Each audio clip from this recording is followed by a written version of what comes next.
At Salesforce, our attrition rates are actually quite low, and I do think that I would agree with you that millennials want meaning in their work. That is, when I was at Oracle, I was working for a great entrepreneur, Larry Ellison. I was getting tremendous mentorship from him. We had these products, but I kept saying to myself over and over again, is this all Oracle is? That we're just here to build and sell these products? And that was my kind of real angst, okay? Where I was like, there has to be something more to what I'm doing. What is the purpose of Oracle? Is it just to make Larry Ellison money?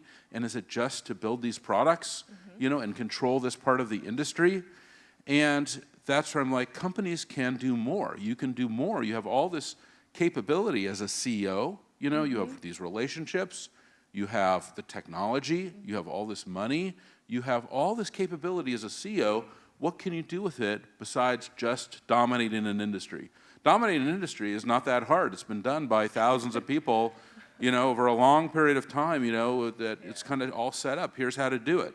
But can you do something other than that? Can you also, actually make the world a little bit better while you're also making, your customers successful? Because if it's all about just making the customer successful, your employees, while they like the customers, are going to get that feeling, which is what millennials are responding to, which is that, hey, there's challenges in the world, and they want to be part of fixing it and making it better. They want to improve the state of the world, that the business of business is improving the state of the world. Right. That's the kind of the Milton Friedman quote, the business of business is business. And I understand that, philosophy. I learned that, when I was at USC, which is like the pursuit, of the dollar. That's great.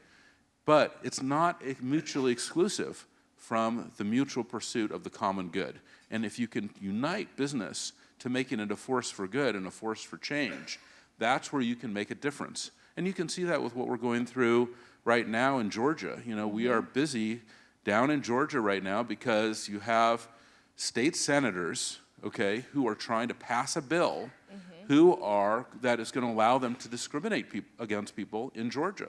So whether if you're, LGBT, or if you're a different race, or whatever it is, or different orientation than what they are representing, you're going to have laws on the books in Georgia that are going to prevent you from basically having your freedoms.